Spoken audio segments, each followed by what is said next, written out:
We have the beginnings of the delightfulness in the Italian Renaissance tonight, and it is due in its elegance and meaningfulness to us to the great personality of Dante, who we covered last week, and the lecture last week was a follow-up to a lecture on Dante that I had done earlier in the year, so that those two lectures on Dante go together and make a 4-hour sequence covering at least the full extent of Dante's life and work.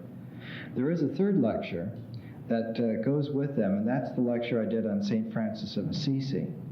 So those 3 lectures go together with the one today, and together the 4 of them with about 8 hours of lecturing, if reviewed in an order, should give you some idea of at least why there was a sudden flowering of human ingenuity at the core of the feelings of love and kindliness, and the feelings of love and kindliness are integral to the impetus to have exactness, precision, excellence, outstanding capacities, and so forth.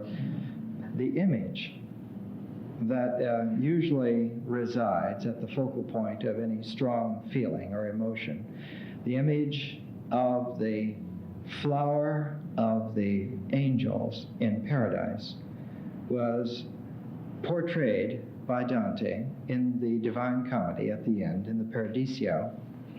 And it is this image that holds together the early flowing of loving kindness that we find in Florence.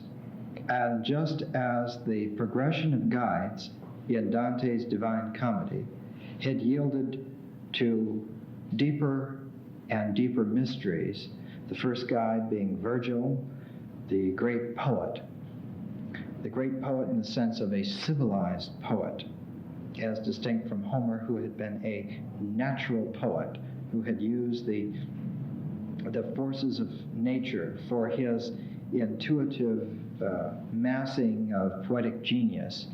Virgil, on the other hand, had been the poet of the city, the eternal city, the great collecting of metaphysical and political powers under Augustus in one place, and one poet was the capstone, and one epic, the Aeneid, was the flowering of this. This had been Dante's guide through the Inferno and the Purgatorio, but we saw how such a guide, comprehensive as he was in human civilization, was unable to enter into paradise. Here again, a mystery somewhat akin to the mystery of Moses not being allowed to enter into the promised land. He had been a prophet, but could not participate in the promised land. Virgil was all but a Christian, but he had lived too soon. And even though his 4th Eclogue had, according to antiquity in the Middle Ages and the Renaissance, up into our own time, the 4th Eclogue of Virgil had prophesied the coming of Christ. And so he was held to be right on the verge of being a Christian. The guide for Dante into paradise was instead the poignant Beatrice. Beatrice, who had been the image of the divine anima, the inner quality of the feminine excellence of Dante's soul, had ushered him across a river. Instead of coming to the river of Lethe, where one could drink and find forgetfulness, one instead came to another river, and there remembrance came, the river Eunoe. And with remembrance, and Beatrice as his guide, Dante was able to leave the metaphysical plane of time-space and enter into the eternal, into paradise. And as he progressed through the various levels of paradise, which we saw were the celestial developments according to the old Ptolemaic system, the moon, Mercury, the sun, Mars, on up into the period of the fixed stars.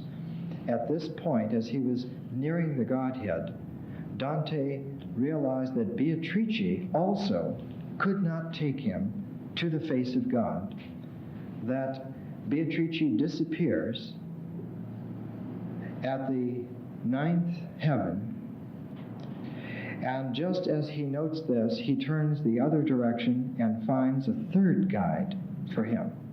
And the third and final, the ultimate guide for Dante in the Divine Comedy is Saint Bernard of Clairvaux, the great master mystic of humility, of inner humility. This positioning of a master mystic as the ultimate real inner guide, beyond the civilized capacities of man, beyond his own psychological and spiritual endeavors, outside of his capacities, there is another force, another power. And Saint Bernard of Clairvaux, for Dante in the Paradiso, was this ultimate beatific transcendence of a guide who came not of his own, but simply ushering in the movement towards the final Godhead. Saint Bernard of Clairvaux was chosen by Dante as that ultimate guide, but in fact, for most of the Italian Renaissance, the guide for the civilization as a whole to these beatific realms of transcendence was not Saint Bernard, but Saint Francis. And Saint Francis of Assisi will figure very prominently tonight, because Dante's great contemporary and friend, Giotto, was to be the first man since classical antiquity to discover, or as Vasari says, recover totally the lost art of painting. Not that there had not been painting, but that the qualities of painting had tended to be a flatted, static presentation, hoping that the individual would intuit through a juxtaposition of clumsy levels, a la the Byzantine icon graphic space, to intuit transcendent qualities. But it was Giotto, 650 years ago, who was the first artist to portray through exact personality and humane gestures and motions, and the exquisite withdrawing of the qualities of volume and color and paint into a focus which we could recognize as humane, our own, but one which radiated out then in familiar expressions of the hands, of the positions of the head, of the body, riveted by the eyes. And in Giotto, we find for the first time this incredible intensity and power of the human face, in particularly of the eyes, to concentrate the attentiveness of all pictorial space upon a motion, a thrust, a dynamic, so that in Giotto, for the first time, probably since early classical antiquity, we have composition and personality coming together in his works to present us with a whole new realm of possibility. And this happened in northern Italy towards the end of the 1200s and the beginning of the 1300s. Giotto, in fact, very curious individual in many respects. He was the first artist. He is the first man, figure, human, by whom we mean when we say his name and think of his presence that he was a person. He was not just a school He was not a collection or an aggregate of styles or forces. He was a man. He was a human being. And his origins are almost mythically pristine. He was born about 15 miles outside of Florence in a little farming area. And as a youngster, he was seen to be extraordinarily prompt and exact in his character, so that as a youngster of about 9 or 10, he was given charge of a flock of sheep. So recounts Vasari in his life of Giotto, the lives of the artists. It happened by wonderful circumstance that one day the great Florentine artist Cimabue was traveling outside of Florence and happened upon the young lad Giotto drawing with a rock, on a smooth piece of rock, the outlines of the sheep and the trees, and he was stunned by the fact of the control of the line of the young lad. And so approaching the boy and talking with him and approaching his family, he secured permission from the family to take the young Giotto to Florence. And Florence would be the home base of Giotto. He would travel many places and many distances from there, always returning back to Florence, so that the city of Florence, probably about 45,000 people at the birth of Giotto, and not much more than double that, 90,000 or so at the death of Giotto, began to be considered the hub not only of the travels of Giotto and the exiled travels of Dante, but began to be the focus of an energy. And we've talked several times in many lectures in the way in which spiritual energy manifests itself, that it doesn't come out in fragments, it doesn't come out in a sequence, but it comes whole, so that the pattern of its dynamic is transmitted whole.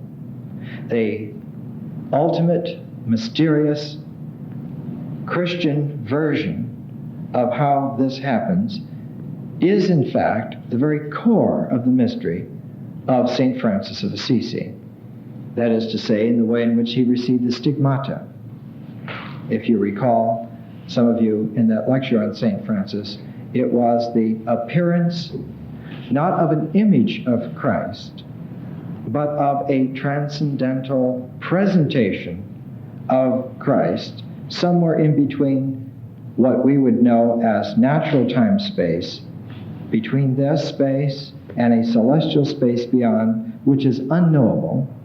Somewhere in between there was a vibrant pattern of wholeness encapsulated in the capacity to endure suffering for others upon oneself, so that this mystery was given to St. Francis, and he bore at the end of his life the marks of this stigmata.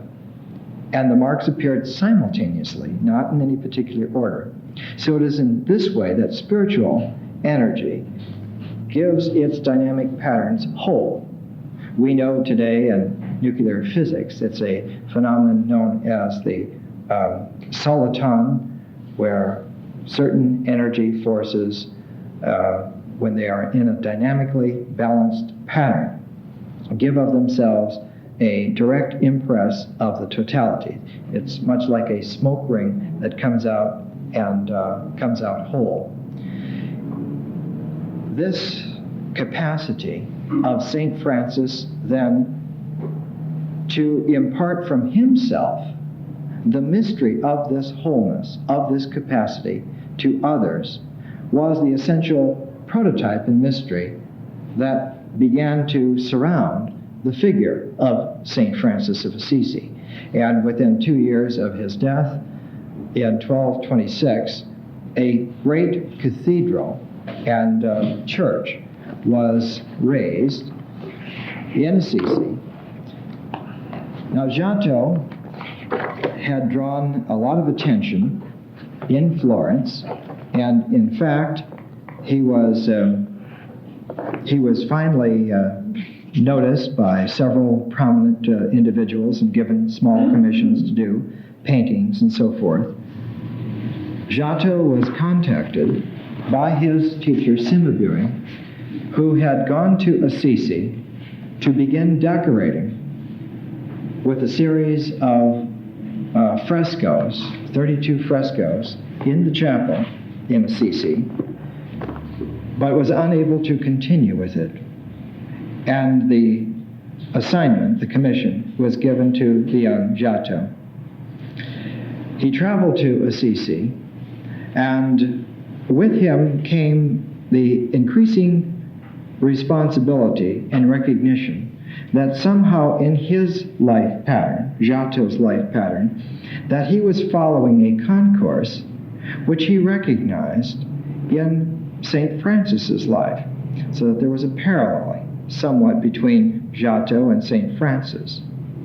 And in this respect, since St. Francis had lived the divine life to the extent that he had participated in this exchange mystery with Christ, Giotto realized that there was an ongoing, reoccurrent effect of wholeness, and he began to seriously devote himself, after arriving in Assisi, to becoming a religious great man, using his art and his talents to declare the possibilities in painting of spiritual realization. We have slides later on for this, and we will see some of the details of this. Giotto, having had some fame in Florence when he finished the Assisi murals, was well known all over Italy. And in fact, the Pope, there is some question whether it was Boniface VIII or whether it was Benedict the 11th, summoned Giotto to Rome to meet with him. And there's an apocryphal story in Vasari that the Pope had sent a series of envoys out to canvass the countryside, Siena and all of Tuscany and so forth, to find painters to come and decorate the great St. Peter's in Rome. Not the one that Michelangelo finally rebuilt, but the original St. Peter's. So the messenger was collecting sheafs of drawings and presentations from various artists, and when he came to Giotto's workshop in Florence, Giotto took a single sheet of paper. It's almost like a Zen master's story. He took a single sheet of paper, and he dipped a brush into red paint, and took his arm, and without moving his upper part, drew a perfect circle, and handed the sheet to him and said, "Give this to His Holiness. He will know what it means." The messenger balked, and for several days tried to get something else from the nascently famous Giotto, nothing else forthcoming. He retired to Rome, and His Eminence, going through the various sheets, came to this, and summoning several of his trusted advisors, they decided that this precocious and excellent craftsman was just the sort of person for the job. So they brought him to Rome, and he was immediately given a series of commissions. When he finished these commissions in Rome, after 6 years, he was given 600 gold ducats, which is a very large sum, and at that time was an enormous sum, but also it had made the fame of Giotto, and it had brought clearly home to him that he was living a very particular style of life that had a pattern of wholeness in it, and that his work, his art, was all to express and carry the seeds of this manifestation throughout northern Italy. That is to say, just as St. Francis had been able to convey the mystery of the transposition of inner personality through the stigmata of the crucifixion, Giotto, in his art, was bringing through the capacity for the audiences to view themselves in their human mode in a mirror-like motion in the paintings, so exact were they. Vasari says that over one of the porticos in St. Peter's that Giotto had made a mosaic, a very large mosaic, some 15 feet high, and it was the apostles with the storm on the Sea of Galilee in the ship, and that the sail of this ship was so excellently done that anyone coming in would immediately think that they had stuck a sail up there and that it was fluttering in the wind. Giotto, through his art, felt that he was able to bring the person from their lives, where they were, into this work. And his work tended to be always of a religious nature. And in fact, his great works were always of a sequence of religious works, building up to a culmination, so that when one reviewed the cycle of religious paintings, one had the experience of lifting yourself out of your humdrum life, coming into this very high jet stream level of exquisite art and religious insight, and having the experience, as long as you came back to it, of a real inner pilgrimage. And for 650 years, Giotto has been the master of Western art. He's the granddaddy, he's the founder.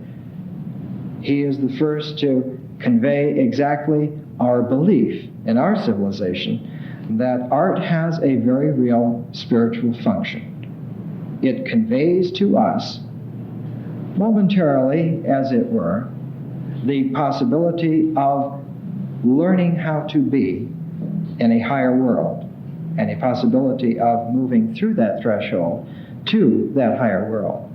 It is a conviction which we have to this day. Giotto was the author, the originator, the man who made this happen. He, of course, was extraordinarily close to Dante. Dante and Giotto were blood brothers in a real sense, in a real way. And Giotto, like Dante, moved around the countryside. He was accepting commissions in many other cities. He was in Pisa, then he was in Ferrara, in Padua, Verona. And when the popes moved to Avignon in southern France, they also summoned Giotto, and he went there and painted a series of pictures there in southern France.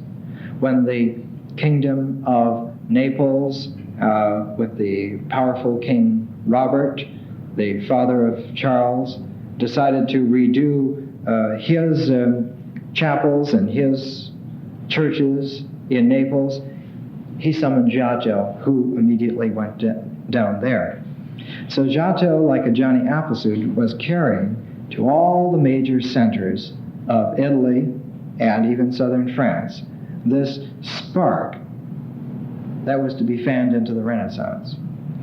That is to say, it was not just a revival of classical learning, but it was a revival of the epitome, of the fulcrum, of the spiritual experience of classical antiquity, which was not Augustus, but was Christ. That there is a core to classical antiquity, that it drew its mysterious and occult powers together at the time of Augustus.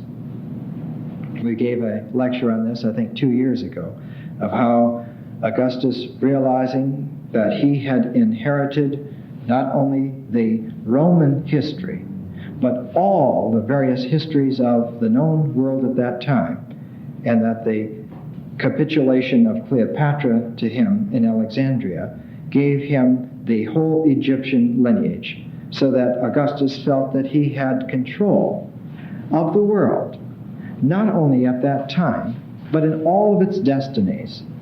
And so he summoned all of the oracular writings, they're called the Sibylline oracles, We have several books in the PRS library on these. Augustus assembled all of the Sibylline oracles in the classical world and collected them together just at about the time that Christ was being born. So that for Giotto, for Dante, for these individuals at the beginning of the Renaissance, there was an unmistakable tone that the revival of classical learning meant the revival of the context within which the mystery of Christ's incarnation had manifested itself. So that one studied classical authors like Virgil or Horace, not simply to learn the elegance of their meter, but to build the crucible of understanding within which could transpire again that most sublime of incarnations. So that the beginning of the Renaissance was, instead of an exercise in pedantic academicians recovering dusty books from the shelf, it was a series of extraordinarily talented individuals concerted to reconstruct, to recreate, perhaps is a better term, to recreate the classical antiquity again. Because was there not a possibility that if the context were there, if the ritual sacrifice of civilization was made again, what could one not expect? So Giotto and Dante were in that generation of individuals who were extraordinarily talented. 700 years later, we puzzle over libraries of information on Dante. You can go for decades and study Giotto, and their excellence just reoccurs again and again. Study does not reduce them down. It only leads you into that kind of appreciation, which comes through intelligent judgment that this indeed was a core development. And it's no surprise that the whole Italian Renaissance comes from this beginning. Giotto, in his travels, had done a number of large paintings, a number of large commissions.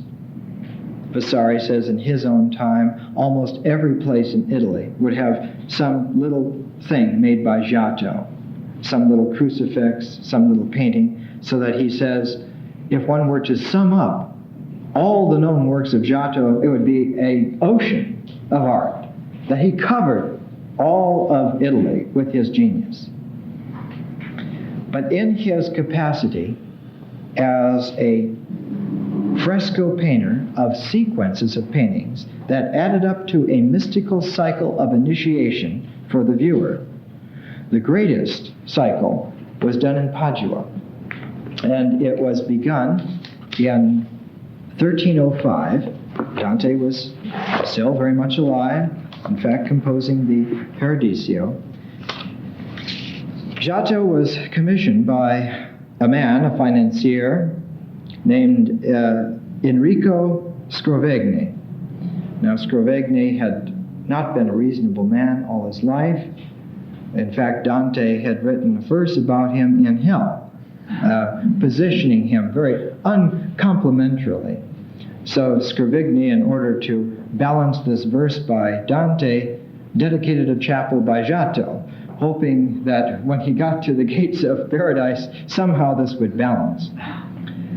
Giotto worked on this. It's called the Arena Chapel, and I don't know if we have a slide of it or not, but the inside has a series of 40 frescoes, 40, and they take the whole transmission, the whole pattern, spiritual pattern, and its transmission and how it came into human civilization, into humane time, into artistic perceptible capacity. So that in the Arena Chapel, when Giotto is presenting the wholeness of the pattern, he doesn't begin with the birth of Christ. He begins instead with the parents of Mary,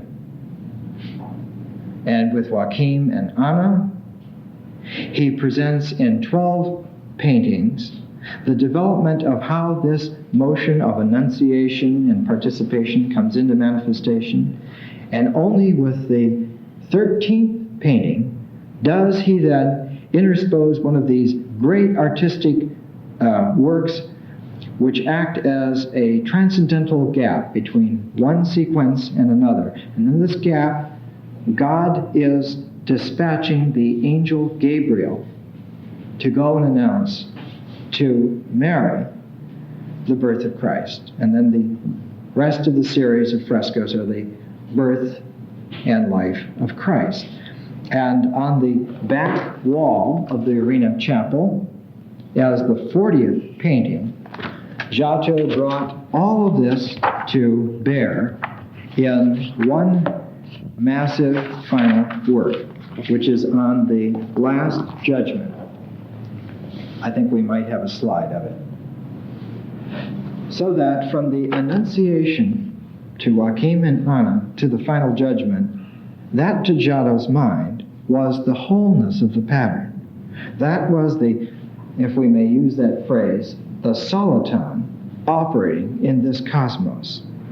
Giotto, in completing the Arena Chapel, he had worked on it over a series of many years, returned to Florence, and he was now an old man in his 60s, and the city of Florence, realizing that its two most famous sons, one had been exiled and died in Ravenna, the other had done his most famous works in Rome and Assisi and Padua and Avignon, sought to have something made in Florence by the great Giotto.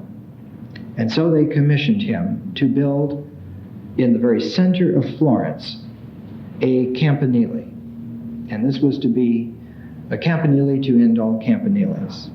It's almost 270 feet high.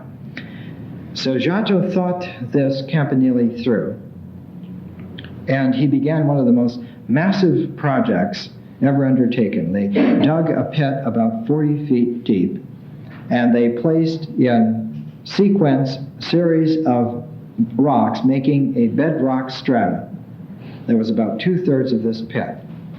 And then on top of that, up to the ground level, they put in a series of massive masonry ramparts. And this was the base, the pad, upon which this huge campanile was raised. And Giotto designed everything. And he left sketches for the sculptures that would go into the niches and the whole situation. And today, the guide for Florence has on its front cover Giotto's campanile, still there, still at the center. Across from the campanile, down below, is the baptistry. The patron saint of Florence, St. John the Baptist, is featured there in the baptistry. And once they had this campanile, and it had to be finished long after Giotto passed on. He died about 3 years after beginning work in the campanile. It was his final work, and his bid to locate in terms of architecture, rather than painting or sculpture, locate in terms of architecture in Florence, the epitome of a religious cycle that was of a different quality from painting. One can do a series of frescoes, like the Assisi frescoes. One can even do the Arena Chapel and have 40 frescoes all together leading to the Last Judgment. But this is a visual excursion. This is a use of color and form, but it has some limitations because there is a master art, a mother art, architecture, which brings in all of the other arts, painting, sculpture, its own qualities, and creates a living space so that architecture becomes what it was for the ancient classical world, the core mother art which creates a civilization. And while a series of frescoes may create a personal cycle of transcendent journeying, a work of architecture on this scale creates a civilization. And several hundred years later, we can see that Giotto was quite right, that in fact this did happen. He created the center of Florence, and Florence created the center of the Renaissance. It was, of course, a difficult undertaking, but when the Campanile was finished and the main chapel was projected and begun, they came upon a problem that Giotto, like Dante, had been a mastermind and had, in fact, created an almost insuperable problem, because the cathedral proper was of such a structure, it was 8-sided, and it was such a massive undertaking that no one could dome it. And so for decades, the vision in the center of Florence lay uncompleted, impaired by the feebleness of the mind of man. Were the Florentines, in the first rush of their energy, to be defeated by this greatest of all possible triumphs? Seemingly so, until another great genius came along, an architect named Filippo Brunelleschi. And he paced the streets as a young man thinking about this very thing. It galled him that it couldn't be done, and it enthused him that he could do it if he could just find out how. And so with this wonderful situation, Vasari describes Brunelleschi as, well, he begins his life. He says he was a small man. He puts it with a little more tact. He says, there are many men who, though formed by nature with small persons and insignificant features, that's enough right there, and yet endowed with such greatness of soul and force of character, that unless they can occupy themselves with difficult, nay, almost impossible undertakings, we all know people like this, they are incapable of finding peace for their lives. Well, Brunelleschi was exceedingly small, had exceedingly ill-defined and undefined features, and was possessed with this greatest of desires to put the dome upon Santa Maria del Fiore. He formed a friendship as a young man with another young artist, a man named Donatello, who we will get to. And Donatello and Brunelleschi decided that they would journey to Rome. They would go back to the core, back to the center of the antique civilization, which was coming alive again in Florence, coming alive again. And they would go and they would study. And so while they were there, they went around, and Vasari says that art students at that time in Rome looked like treasure hunters, vagabonds. They were ill-kempt, as art students seem to be perpetually, and they went around digging up old antique pillars in the ground and antique sculptures and taking them to their apartments and sketching them and not eating and doing all of these things that art students should do. And while Donatello, and we will get to him in the lecture, began becoming one of the really great sculptors of the Renaissance, exquisite for the fluidity of form, Brunelleschi built nothing but pondered upon this one overwhelming problem. It galled him. There must be a solution. And one day, walking in Rome, he came into the great rotunda as they say, the Pantheon. And he eyed this structure with greedy apperception. And he realized that the problem of the dome in Florence was that it was not a circle. That in fact, all of his thinking, all of his preparation was on the wrong track. That everyone had been thinking of doming this, and that it was not really a dome, but that it was an 8-sided arching structure, one that had never been built before. And this, of course, just urged him on, because he realized, as he would say later to the town council in Florence in a great speech before them, he would say, nobody in classical antiquity even attempted such a thing as this, because it is an impossible shape, and therefore only I can do this. So Brunelleschi, we have a portrait of him. I found this volume too late. He was a toughie. This is a death mask of Brunelleschi, about 5'1". Brunelleschi decided upon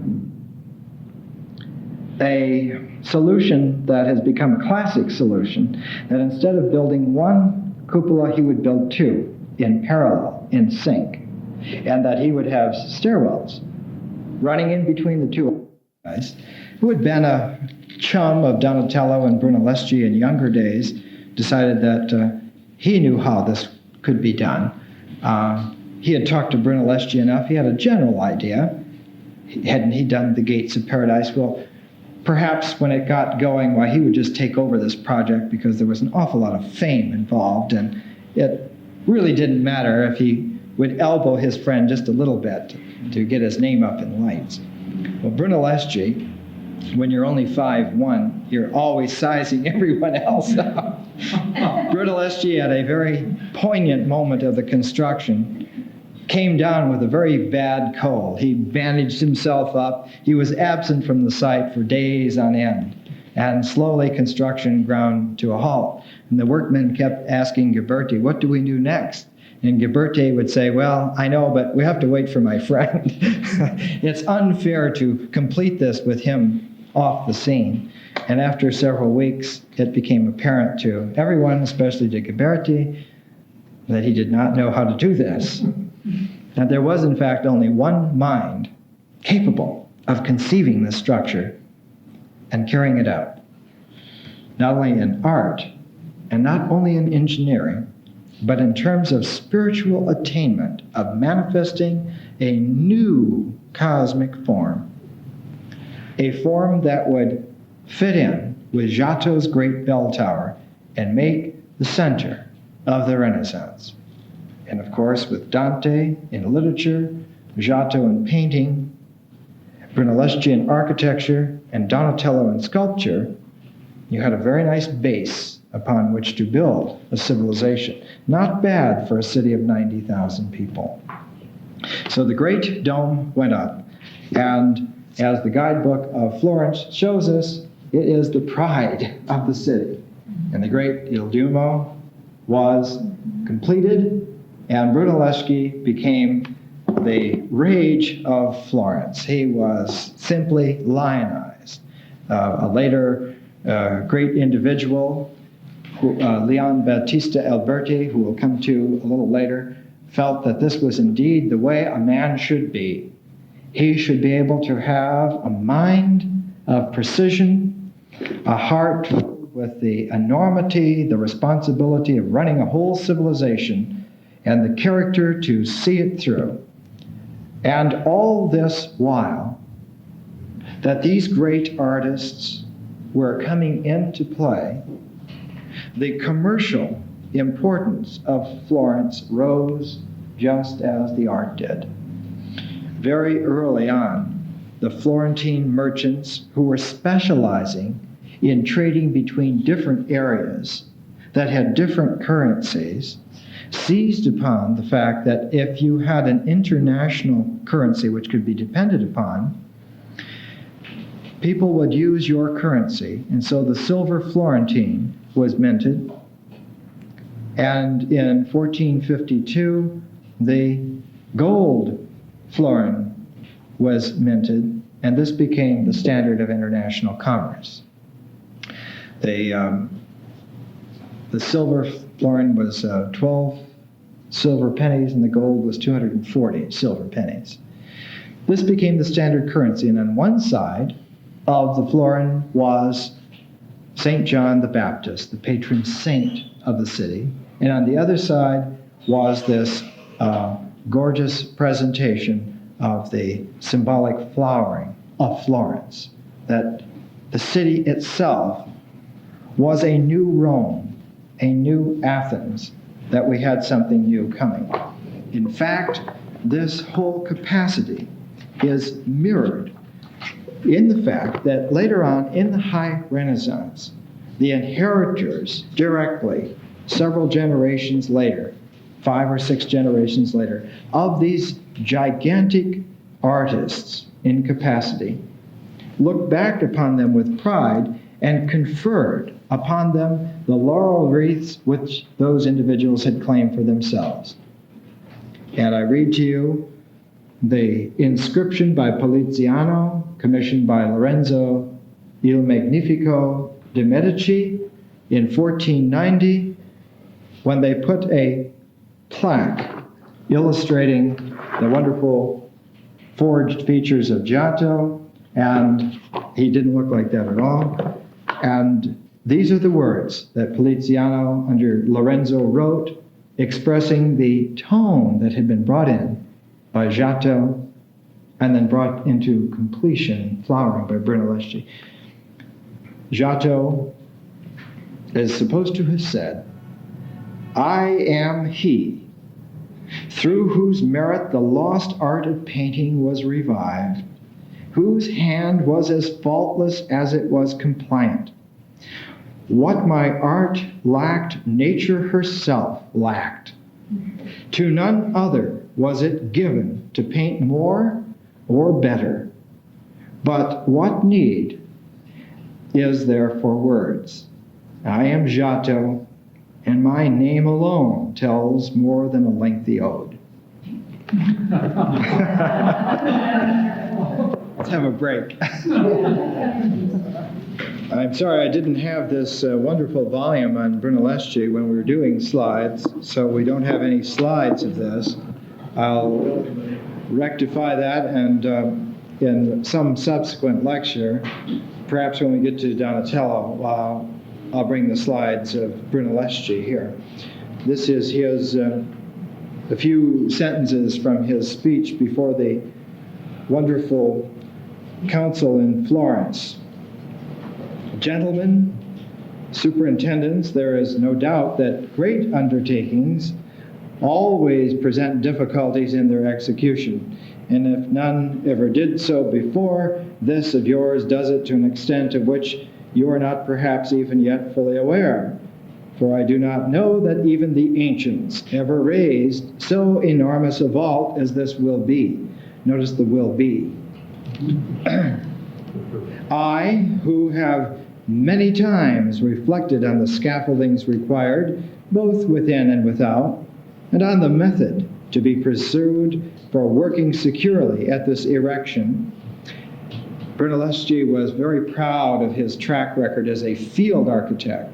He was there constantly, except for illnesses that were strategic, and there was very little loss of life in building this. And later on, he made a great claim to the public in Florence that he was not only perhaps the greatest architect since antiquity, but certainly the safest, that his crew would work with him anywhere. He says, "We cannot follow a circle, yet here we must follow 8 sides of the building, dovetailing, and so to speak, enchaining the stones, which will be a very difficult thing. Yet remembering that this is a temple consecrated to God and the Virgin, I confidently trust that for a work executed in their honor, they will not fail to infuse knowledge where it is now wanting, and will bestow strength, wisdom, and genius on him who shall be the author of such a project." So, with a resource pool of that nature, how can you fail? It's a wonderful shot of the interior of the stairway going up the cupola towards the top, and the book has many wonderful photographs and slides. It is a labyrinth of information. This is the best book ever done on Brunelleschi. It was just published, and it gives us a feeling of sort of the arcane spaces, almost like the interior passages of the Great Pyramid. It's Brunelleschi, very conscious of his capacities, also conscious of the fact that he was carrying to completion, in terms of architecture, what Giotto had started in terms of art. And so, because Giotto was intimately linked with Dante, Brunelleschi was linking himself and his friend Donatello with Giotto and Dante, and they were creating that first sense that there was a linking together. And just as the stones of the dome were to be in-chained stones leading to a new structure, this interlinking of personalities was to produce a new civilization, one greater than antiquity, one that had never been seen before, a new world dawning.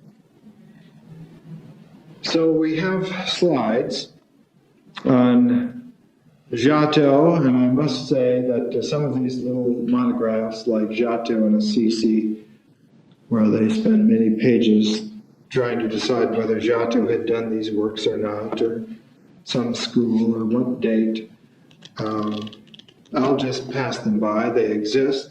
You can note them down for yourself. I'll just assume that Giotto painted what we have. It looks like him. So let's have these slides, and I'm not sure what order they're in. This is the man himself.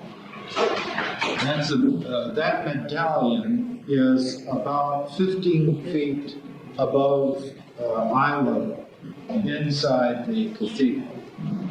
It was struck, of course, in the time of Lorenzo de' Medici, several hundred years later. This is now from the series of frescoes at Assisi, and here's the Annunciation. Notice the mountains, the hills of Giotto. Think now of the landscape. Think of hills and mountains, how expansive they are in their natural curves. And now look how Giotto has brought nature almost into a crystalline form, intensified its essential structure and form, and made it almost into a white crystalline volume. This is what he's doing with the human figure.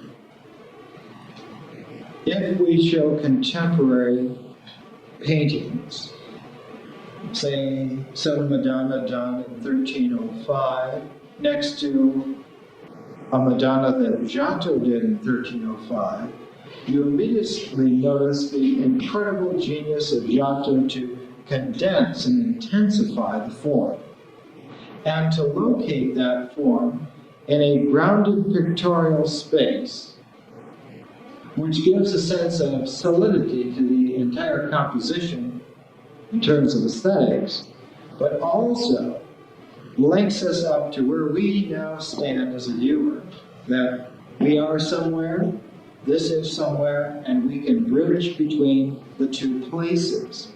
So the sense of a crystalline pictorial space as a firm, secure place within which to see. All this is due to Giotto's great genius. We should go through these I think, a little more rapidly. These are out of order. This is walking on a bridge.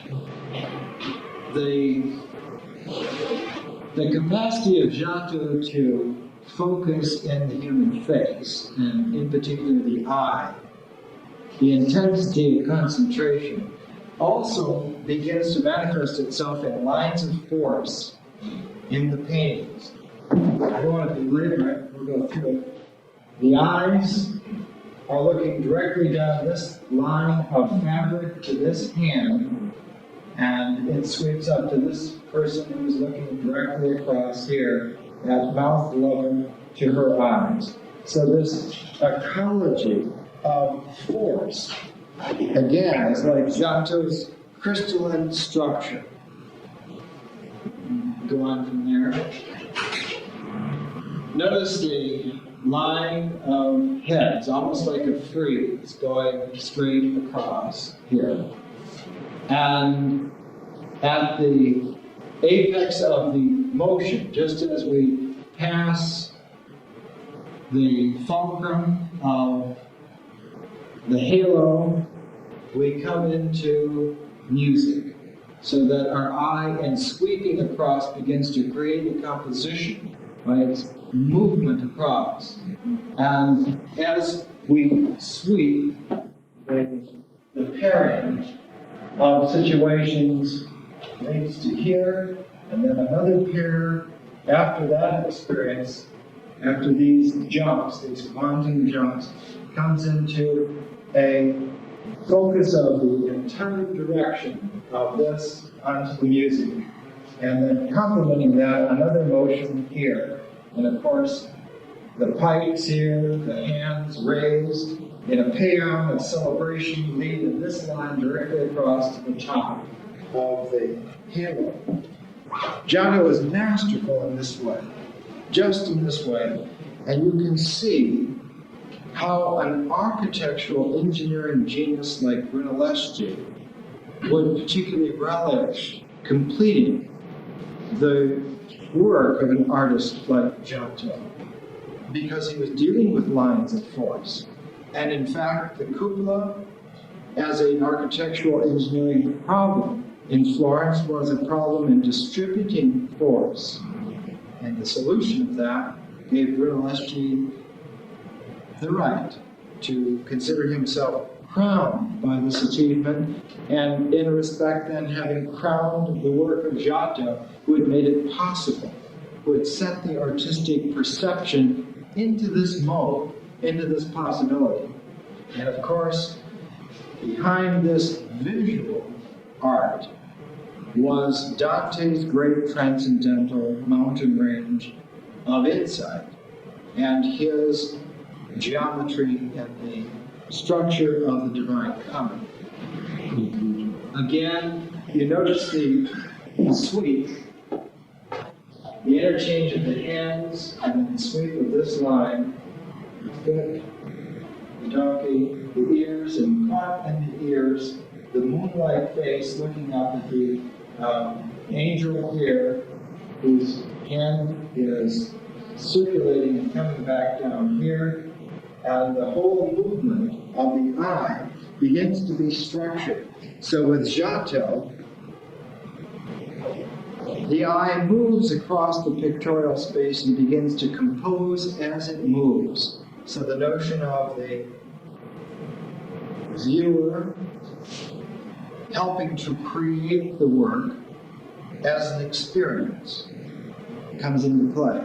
In just the same way, Brunelleschi, by inviting the persons coming into the great Cathedral of Florence to not only walk across the floor, but to walk up through the walls to the apex of it, invites the person to circulate their own experience in the entirety of the cathedral, all the way to its summit and apex. And so Giotto moves the eye, Brunelleschi moves the whole person. Just in that way. Raising of Lazarus, you see the entombed figure coming up. Notice the interplay of hands in the space. The famed Sistine Chapel of Michelangelo, the great creation of man, also has its roots and origins. Michelangelo wrote many times about Giotto and about the intensity of Giotto's influence upon him. And we'll see that when we get to Michelangelo. Next slide, please.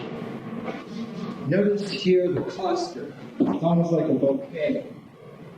A bouquet of holy people with their flowerings of spiritual insight and achievement. Here, a crown being made from nature, almost like the American Indians using evergreens to consecrate a HBJ priest. Here, this cluster of force brought to bear in this figure and conveyed by the benediction pulled across this space, this arc here. And here's another person in another tree with the foot, the hand and the foot have a relationship here. And that line comes down to this face, and this benediction sweeps like this massive rock across to here, and the motion of the center line of this bouquet moves along the donkey and like a wave laps up, and just at this space where that line, this force, and this movement come together is the base of Jerusalem. So that Giotto, extremely intelligent artistically about presenting exactly the metaphysical and religious presence that he wishes to establish. And this is new.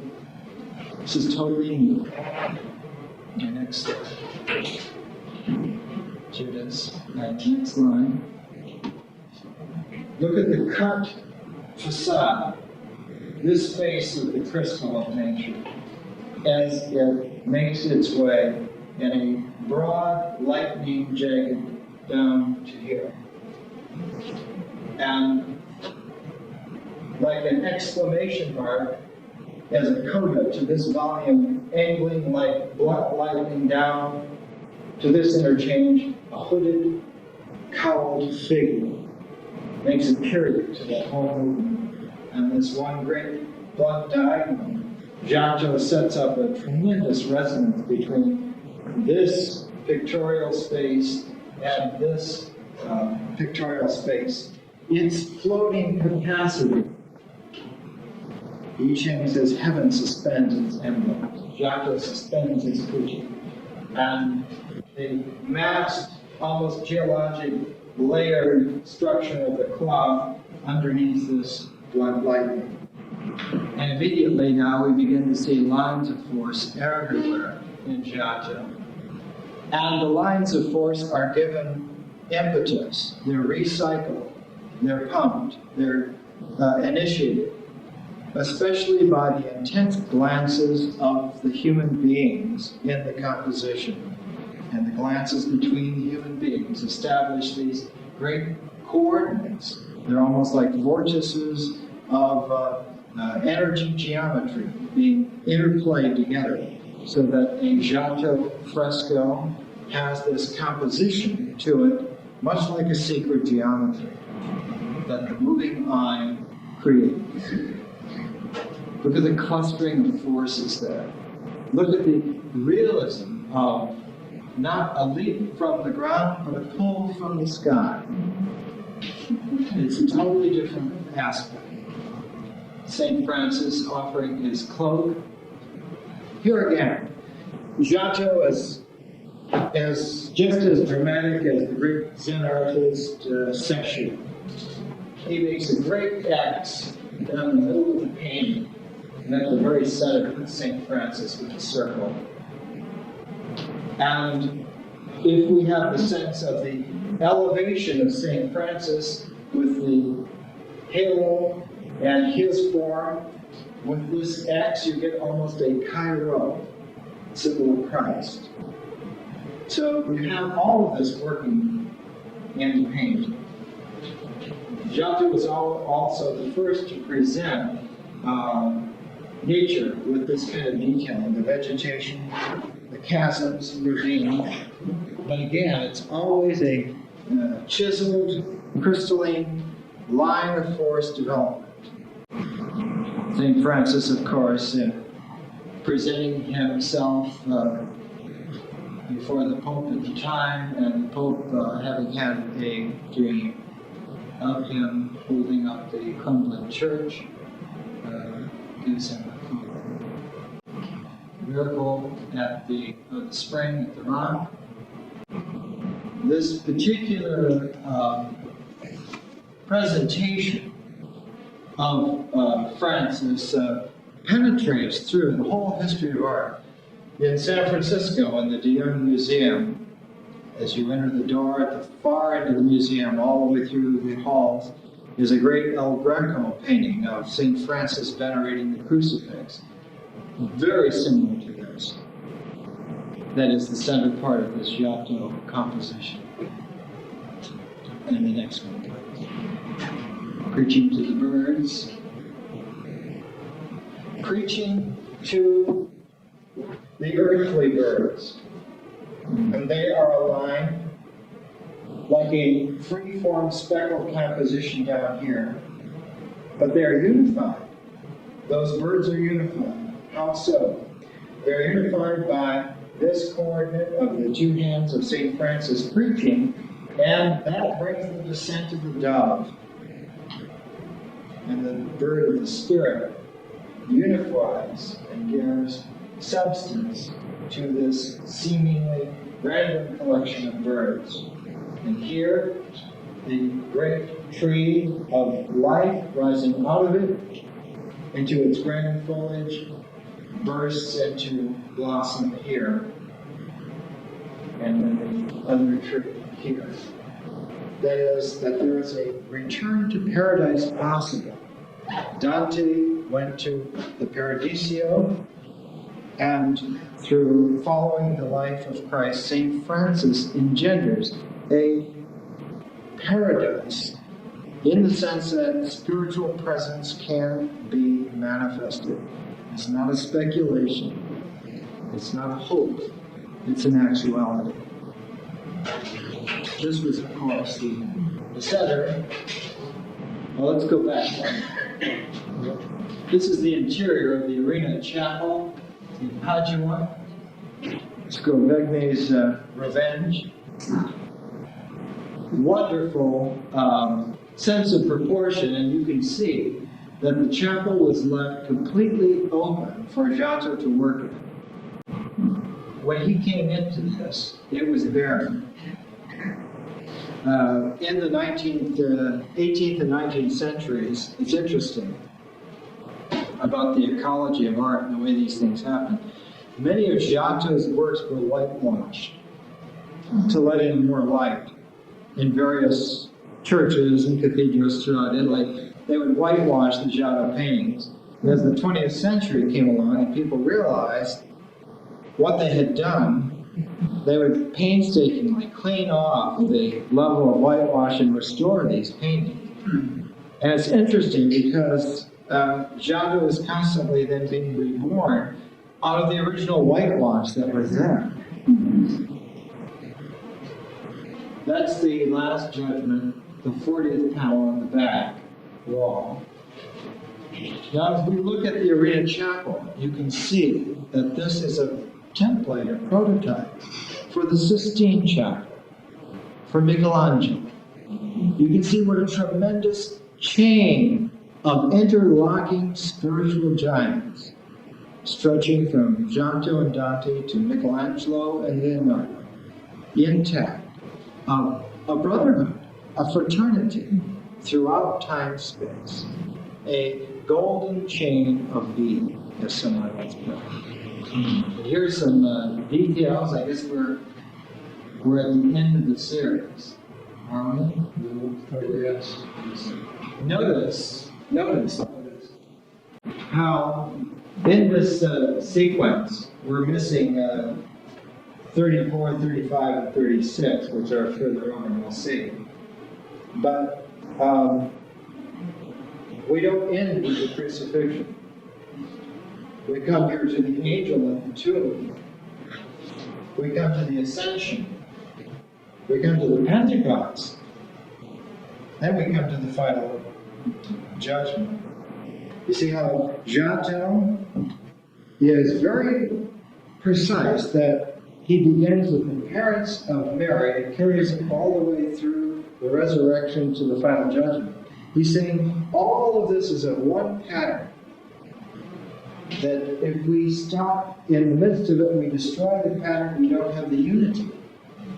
We don't have that energy waveform complete, so we don't know what it is. Only by seeing it unified in its wholeness does this pattern then ring clear to us. What does this pattern do?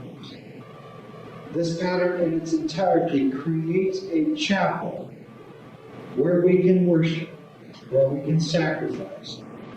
We sacrifice our mundaneness, and we worship our capacity to enter into this transcending flow. And this is exactly the tone with which Giotto and Brunelleschi were working.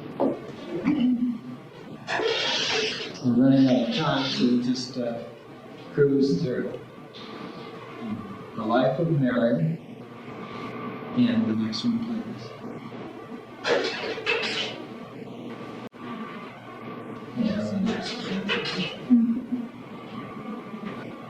All of these exist in that chapel, the Arena Chapel at Patches. Next page. You can see what a tremendous task of pictorial composition. Individuals have examined this in terms of just every capacity, and they have found that in painting the Arena Chapel, there were 272 different painting days. That is, aside from all the sketches and all the preliminary work, the actual execution took place on 272 different days. And that what they would do is they would replaster the day before the area that was to be worked on, so it would be absolutely new, pristine. And then the next day, Giotto would come in with his materials and his sketches and go to work.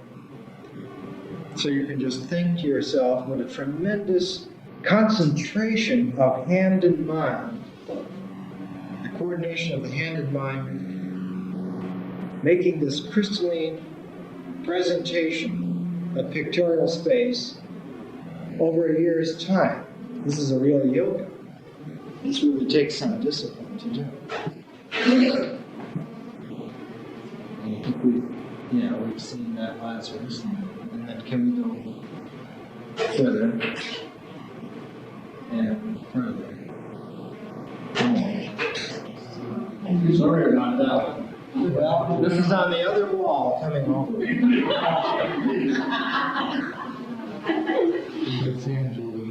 In Italy, anything can pronunciation. Yeah. Almost like so. Look at and you can see the concentration of, look how the figure is energized because of the lines of relationality. And look how the face expresses that energy. And the eyes convey that energy out. We're talking about manifestation here. Not a theory of it, but a pictorial presentation of how the mysticism of St. Francis of Assisi and the great insight of Dante and the artistic genius of Giotto, all working in consonance. It's like a harmony. All these elements there. And where does that face exist? What kind of pictorial space does that exist in? It's firmly grounded in this firm neo, but it exists in this rain of rosy light coming in. Suspended, grounded, unified. just in that way. Giotto was always working like this, very distinctly. That's a detail I put in for the Mandela manual. You've seen that one. Yeah. Yes, we've seen that, so we'll go on. Let's see. Look here how instead of a line of a rain of light, how it explodes from a central manifestation. The angel is at the center. Man may be suspended in the wave, the dynamic of manifestation, of emanation. But the angelic orders are there at the center. You can already see some of the concerns of Michelangelo already operating in Giotto, hundreds of years before. That's the beginning. Vision of Joaquin. Let's go on from that. We can talk about all that stuff. Okay. A detail from the Last Judgment. Look at the movie Giotto. Just here's the sky and moon, the celestial realm peeled back to reveal something else. And look at the expression on the face of the revealer. He is a keeper of mysteries. He's not a magician. He's a keeper of mysteries. And Giotto is exposing. And here's the back wall of the Reina Chapel in Padua, the Last Judgment. And here's the figure that we just saw. And here's the complement, the sun and the moon. Of the sun and the moon, that way. Just like a Tibetan mandala. Giotto is an incredible artist and rewards every bit of interest that we're able to bestow upon him. Look at the hierarchies, look at the orderings, look at the way in which force represents its wholeness by peeling off into emanations. And structurally, there at the very apex of this whole composition, something not pictorial, the tripartite window. And in the Campanile in Florence, you'll see the double windows all the way, and at the very top, the three together. Just like that. This is trying to reconstruct one of his paintings of the death of St. Francis. Let's go on. That's Byzantine. Let's go on. The cloud of unknowing. So next week is Patriarch and Boccaccio. And for those who are interested, the Saturday classes that I'm teaching over here on Hyperion, 2029 Hyperion, are proceeding. So the one class starts at 9 and the second class starts at 11. And this is the development of symbolic consciousness. So if you're interested, we're there and we're seriously working at it.